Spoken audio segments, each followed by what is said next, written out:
یەقسە ئەەکەم ئەوەیە کە کاک شاسوار مافی خۆیەتی لەگەڵ هەر کەسەیە هاوپەیمانیە کە ئەمە لە سیاسەتدا شتێکی ئاساییە بەس کە تۆ ڕۆژتووی زۆر ناشیر نەبی پلال بگریتە ئەوانی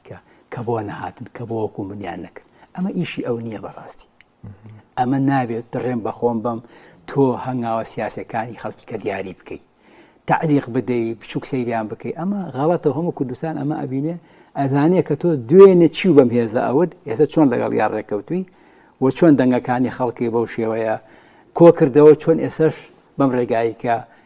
مزایدەی سیاسی پێوەکی بەسەر لایەنەکانی کە ئەوە خەڵک هەمووی ئەیزانێت سەیری کۆمنتەکانی خەڵک بکە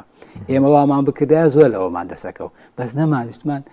ویستمان نوێنەری ڕاستەقینەی خەڵک بین بەڕاستی چونکە بۆ پۆست بڕۆشتینایە دەستمانەکەو بەس بەڕاستی کاک حەکیم ئەو دەپەرلەمانتارە گیانی بەرپرسیارەتی و ئەو بەڵێنەی بە خەڵکمانە چونکە ئێمە سەرەتاوتمان ئەچینە حکومەتەوە بۆ خزمەتی خەڵک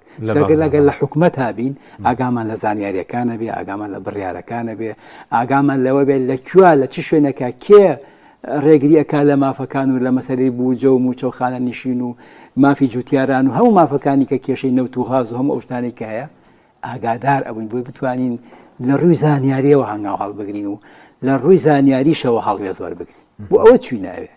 بەزان بەڵام بەداخەوە بەو شێوەیە کە لێی هات وإنشاءالله ئێمە بەردەوامە بین لەوێ بین و لەوێ نەبین بەڵێنمان ناوە بەڕاستی ئێمە ڕێگای کەشمان هەیە ئێمە وەزا حکوومەت ڕێگایەکی باشە بۆ سەسپاندنی مافەکانی خەڵک و وەکو باسم کرد پەرلەمانمان هەیە